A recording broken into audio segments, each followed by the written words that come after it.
Samantala ang suspensyon sa ilang ruta po ng Victory Liner, kinilala po at iginalang ng kumpanya. Para sa detalye ng balitang yan, live, Idol Denise Brillante. 104.7 IFM. Kinilala at iginalang ng Victory Liner Incorporated ang ipinataw na 30 araw na pansamantalang suspensyon ng Land Transportation Franchising and Regulatory Board o LTFRB sa ilan nitong mga ruta kabilang Dagupan to Baguio, PITX to Tuguegarao at Santa Cruz at Zambales to Baguio.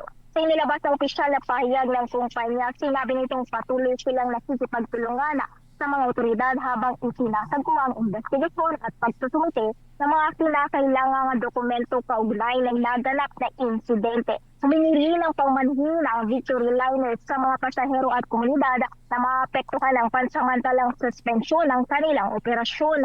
Nagpahayag din ng pakikiramay ang kumpanya sa mga pamilyang nasawi pasahero at tiniyak ng prioridad nila ang pagtulong sa mga nasugatan at naapektuhan ng aksidente. Matatandaan isang malagim na disgrasyang naganap noong Mayo 30 sa Marcos Highway sa Tugabengueta matapos umanong mawala ng preno ang isang ordinaryong Victory Liner bus at bumangga sa isa pang Victory Liner bus at isang SUV. Isa ang nasawi habang mahigit at 10 kataong nasugatan sa naturang insidente. Kasama mo mula rito sa IFM News Tiguan, ito sa Idol Denise Brillante Tatak.